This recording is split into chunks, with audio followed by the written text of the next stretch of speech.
Hello, fellow lightworkers and spiritual warriors. Welcome to the March 2024 edition of the 5D Messages from Mount Shasta.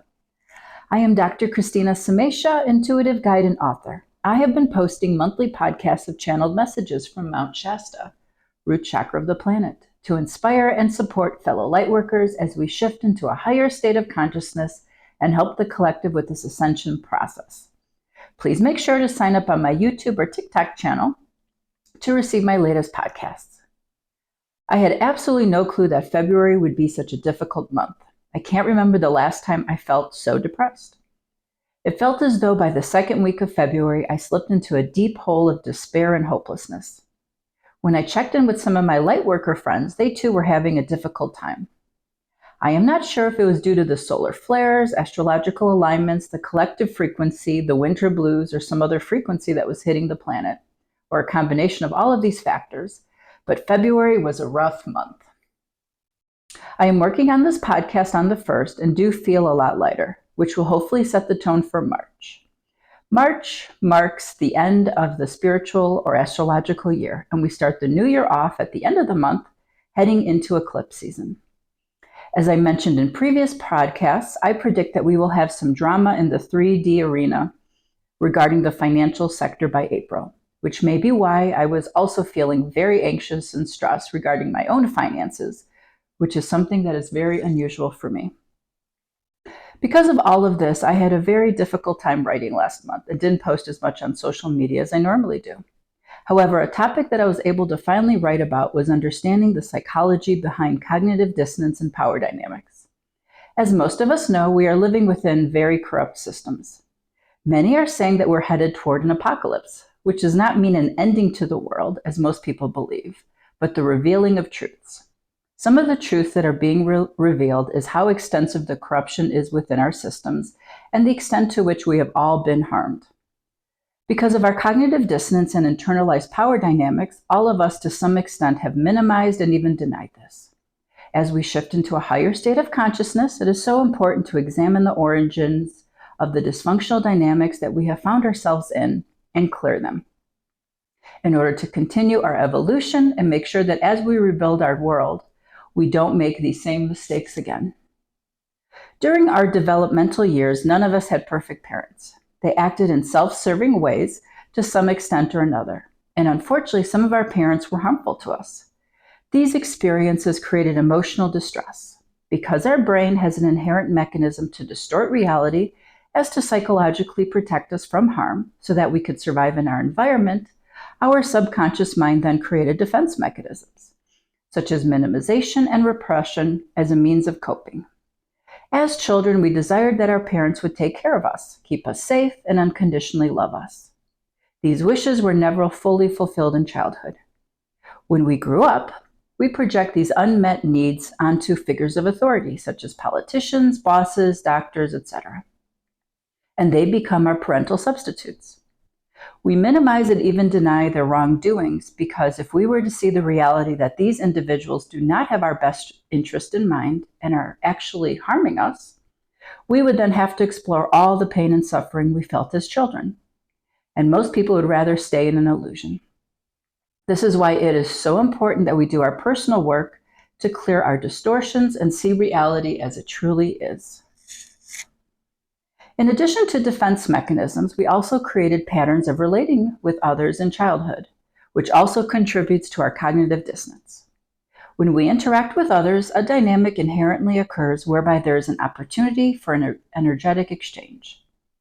Based on learned patterns, we sometimes take from or give energy to others.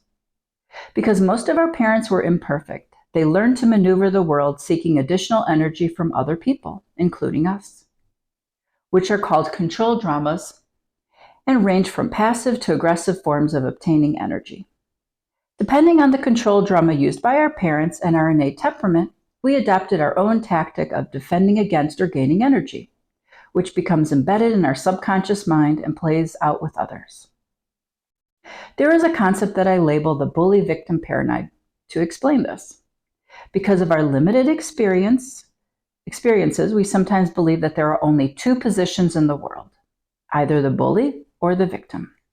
We then, when we take on the bully position, We externalize our anger onto others, control or exploit others in order to make ourselves feel more powerful. The bully will then attract someone who has learned to take on the victim position. We see this in so many aspects of our lives.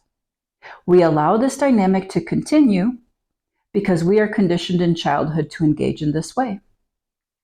And as a society, we also continue perpetuating limited victim-based beliefs such as, well, that's just how it is, or there's nothing anyone else can do about it because of these dynamics. However, we can change this by understanding how and why we are stuck in these dysfunctional patterns and believe that there is another way.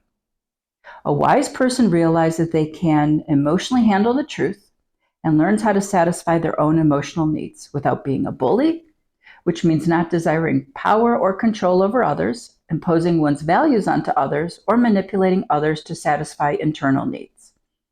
A wise person also learns how to set boundaries with others, not take on a victim mentality, and understands that all interactions need to be an equal exchange of energy, or a win-win situation because we are all energetically connected. Something to also keep in mind is that research has shown that people who have narcissistic tendencies gravitate toward positions of power, and some of the top professions sought out by highly narcissistic individuals include politics, medicine, and corporate executives. Albert Einstein said the definition of insanity is doing the same thing over and over and expecting different results. If most of us agree that most politicians and heads of corporations are narcissistic, thereby corrupt, why are we trusting any of them? It may be that we are projecting our subconscious childhood desires, hoping that mommy or daddy will finally do the right thing. We need to emotionally grow up and face the reality that no one is looking out for our best interest. A large part of the problem in our world is that it's set up with an underlying victim mentality. If you look at the word government or to govern, it's inherent power dynamic. If we are self-reliant, empowered, and sovereign beings, why do we need to be governed? At work, why do we need bosses or managers? Shouldn't we have collaborative work arrangements? Part of this evolution in consciousness is examining all of the underlying dynamics that we are on some level agreeing to and make changes to them.